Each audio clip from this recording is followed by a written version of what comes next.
4월 4일 금요일 사순절 27번째 묵상을 시작하겠습니다. 구약성경 미가 7장 19절 말씀을 봉독합니다. 주님은 다시 우리를 불쌍히 여기시고 우리의 모든 죄를 바다 깊은 곳에 던지십니다. 아멘.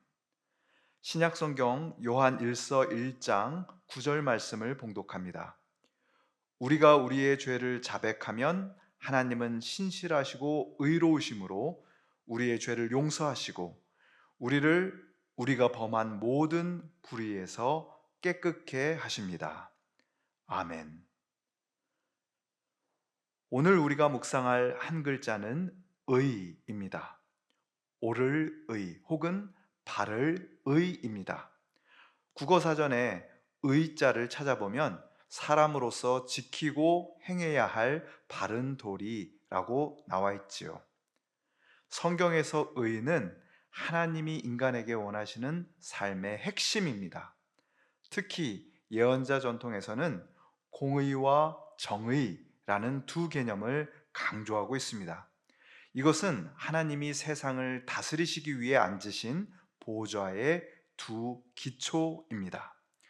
공의는 하나님과의 올바른 관계에 기초하여서 이웃을 진실하게 대하는 것, 특히 약자들에게 따뜻하게 대하는 것을 의미합니다.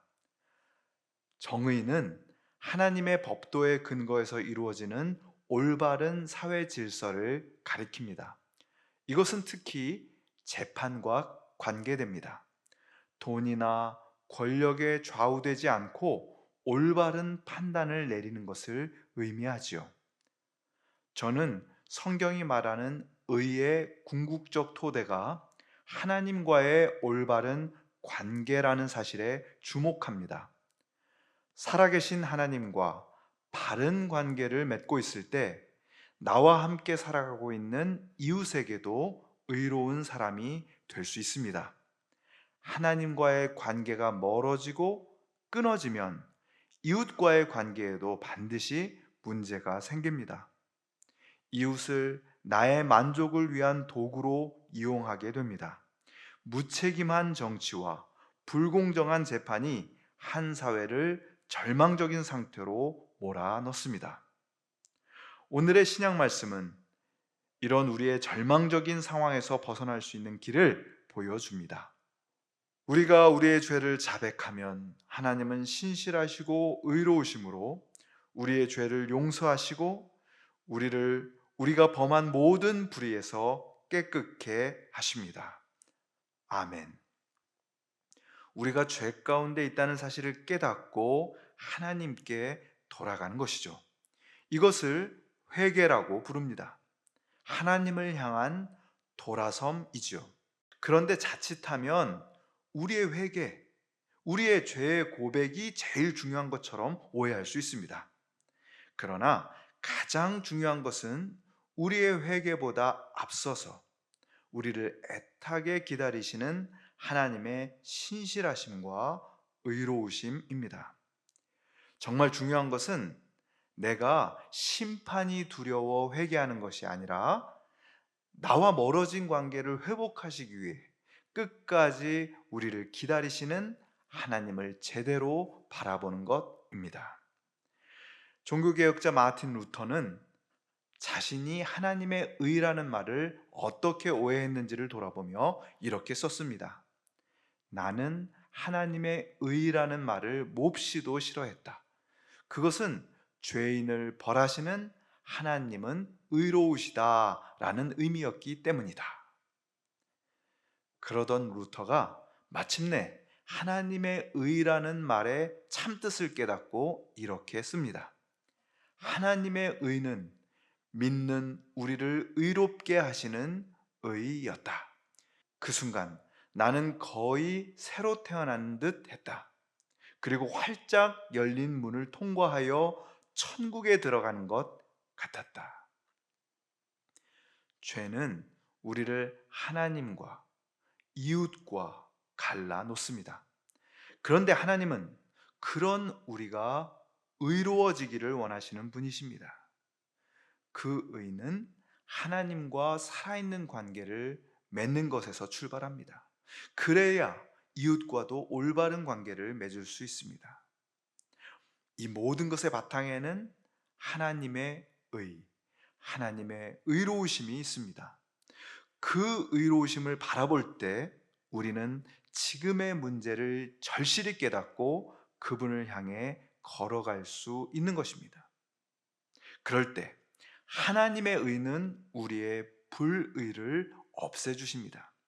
하나님과 우리를 가로막고 있던 죄를 없애버리십니다. 오늘의 구약 말씀 미가서 7장 19절은 그것을 아주 생생한 시각적 이미지로 표현합니다.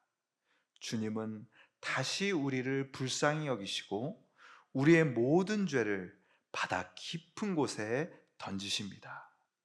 아멘. 오늘 묵상집에는 코리 텐 붐이라는 이름이 나와 있습니다.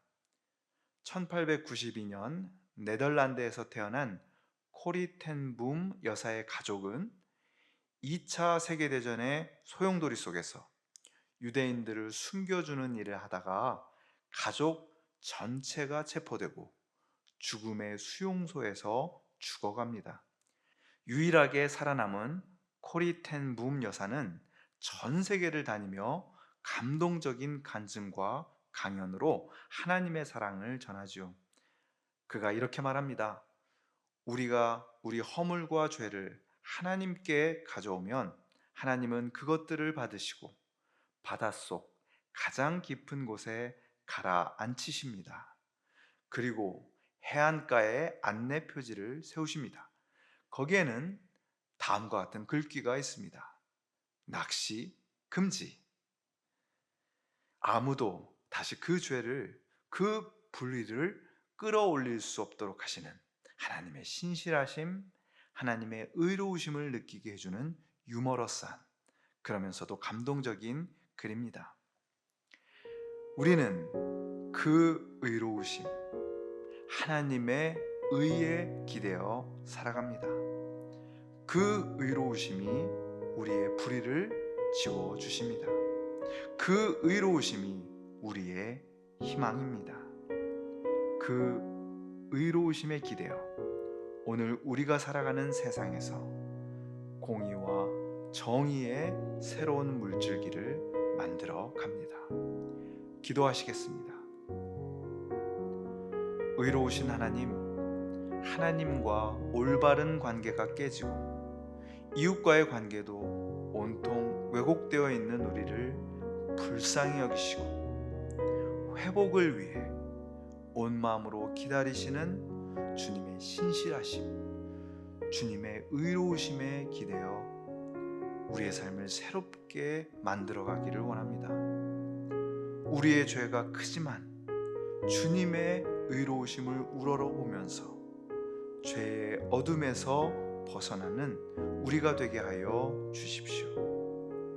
공의와 정의의 하나님, 오늘 이 나라에서 진정 정의로운 판결이 이루어지기를 간절히 기도합니다. 또한 극단적인 충돌이나 폭력 때문에 소중한 생명이 다치는 일 없이 이 나라를 뒤덮었던 혼돈과 불의의 먹장구름이 거치는 날이 되게 하여 주시옵소서. 우리 주 예수 그리스도의 이름으로 기도하옵나이다. 아멘.